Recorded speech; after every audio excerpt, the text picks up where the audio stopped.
Once his message is clear, as a strategic partner, India must now play its part. We have given you geopolitical backing, trade benefits, restrained Pakistan for your convenience over 2 decades, and even told the Saudis to hand you $100 billion investment. Now it is your turn, fat boy. And so the bloated partner has conjured up a plan, a false flag operation. Another episode in the long list that includes Pulwama, the Indian Parliament, the Mumbai Taj Mahal attacks, fabricated provocations across 2 decades of Indo-US strategic partnership. Go the media screams, Pakistan did it, punish Pakistan, vengeance. One wonders if Vance wasn't startled by the sheer clumsiness of the script. Now the challenge for India's leadership is how to manage the domestic media and public, who are now in full jingoistic mode. Attack Pakistan, crush Pakistan, but can India really afford that? Modi's team has decided to manage the situation politically, selling to their electorate the illusion that we have closed Pakistan's waters. A hard punishment indeed.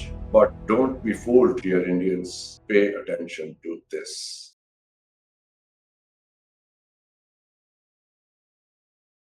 Assalamu alaikum. This is Hassan Zafar with my column POLiTAKES.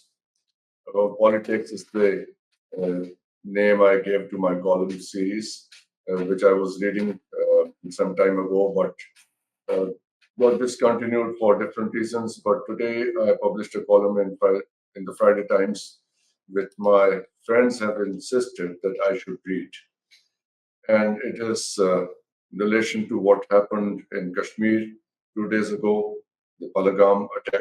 It's titled False Flags and Fallout, the politics behind the Palagam attack. This was expected. No surprises there. What is surprising, however, is the amateurish manner in which it has been executed. India's Foreign Secretary Vikram Misri issued a statement on X declaring CCS has decided that the Indus Waters Treaty is to be held in abeyance. The Attari-Wagah border to be closed. Immediately, Pakistani nationals will not be permitted to travel to India. Defense attaches in the Pakistani High Commission have been declared persona non grata, and the overall staff strength is to be reduced from 55 to 30. This is the immediate outcome of a top-level meeting chaired by Prime Minister Modi, who cut short his visit to Saudi Arabia, having just received a $100 billion check from MBS to return home. Meanwhile, the US Vice President is in India, sightseeing and holding what are being described as meaningful talks. Presumably, those include curbing China's influence in the South China Sea following President Xi's recent tour of ASEAN nations. Vance's message is clear. As a strategic partner, India must now play its part. We have given you geopolitical backing, trade benefits, restrained Pakistan for your convenience over 2 decades, and even told the Saudis to hand you $100 billion investment. Now it is your turn, fat boy. But Vance forgot one thing. They have fattened the boy so much, he can no longer fight. And so the bloated partner has conjured up a plan, a false flag operation. Another episode in the long list that includes Pulwama, the Indian Parliament, the Mumbai Taj Mahal attacks, fabricated provocations across 2 decades of Indo-US strategic partnership. This time too. Another stage managed act unfolds, and within minutes, go the media screams, Pakistan did it, punish Pakistan, vengeance. One wonders if Vance wasn't startled by the sheer clumsiness of the script. Even he seemed unconvinced.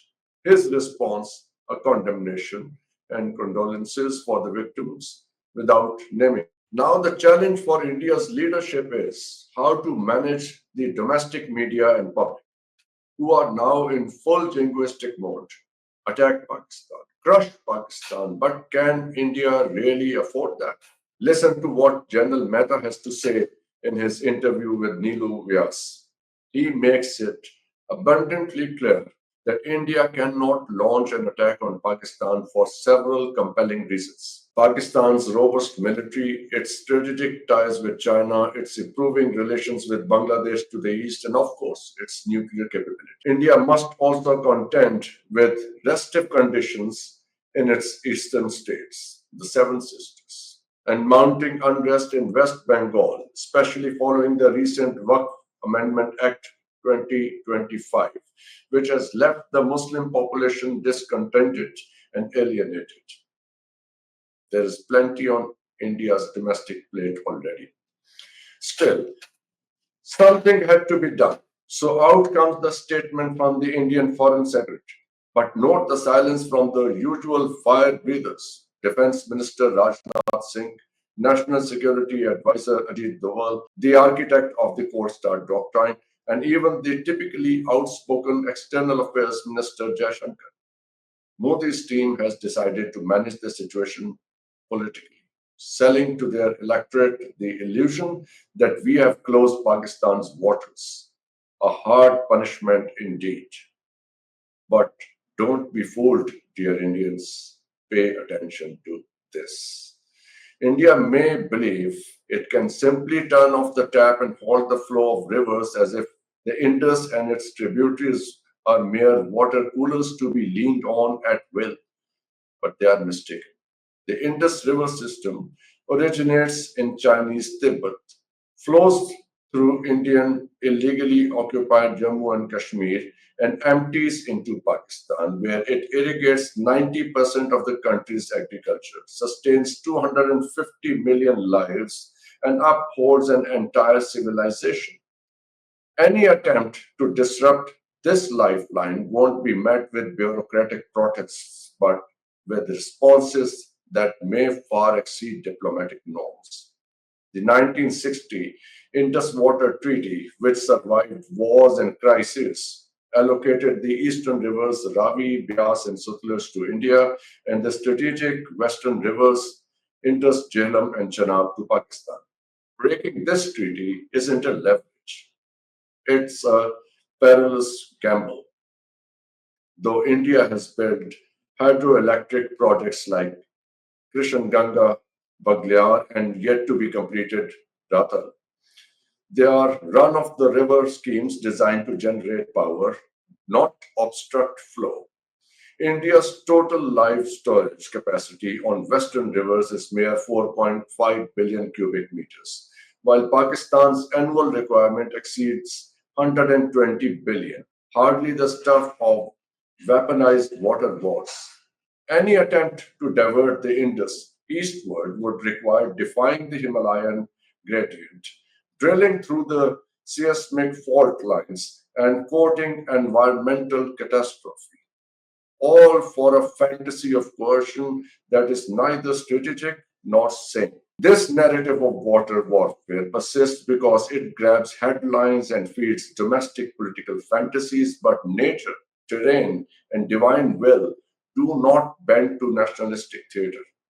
The Indus will flow not because of treaties or deterrence, but because no government, no military, and no dam can halt what is decreed to flow. Try to choke her, and it won't be Pakistan that drowns. In short, Modi has deceived his people. Moreover, India has historically maintained an advantage over Pakistan in the maritime domain, particularly through the construction of dams on Pakistani rivers upstream. It is well known that India bribed Pakistan's Indus Water Commissioner Jamaat Ali Shah, who subsequently fled the country. Pakistan's political leadership, paralyzed for its own reasons, failed to take decisive action on the matter. This allowed India to act as it pleased, especially during the 1990s and in the post 9/11 era, when it entered into a strategic partnership with the United States, receiving unreserved Western backing. Should India violate the Indus Water Treaty as it exposes itself to the very real threat of Pakistani retaliation, specifically potential strikes on the illegally constructed dams within Indian administered Jammu and Kashmir? What could India's counter response be? One possible option would be an attack on Pakistan's key reservoirs, such as Mangla, Tarbela, and others located within Pakistani territory. However, it is crucial to note that the Indian built dams in question lie in Jammu and Kashmir, a region internationally recognized as disputed, including by the United Nations. Therefore, any Indian assault on Pakistani water infrastructure would invite an equivalent, if not escalated, response within India. There can be no ambiguity on that front. Is India prepared for such a scenario? If India chooses to escalate the situation militarily, it has three plausible theaters of operation: Umarkot in Sindh, Sialkot in Punjab, and Sakardu in Gilgit-Baltistan. Defense analysts suggest that Sakardu is the most probable target. It offers India the strongest prospect of American support, given its strategic proximity to the starting point of the China Pakistan Economic Corridor, CPEC. By opening this front, India could present its Washington as a move against China, thereby aligning with perceived American strategic priorities. You wanted us to challenge China? Well, here we are. However, if it ever comes to this, will China remain a bystander? Thank you very much.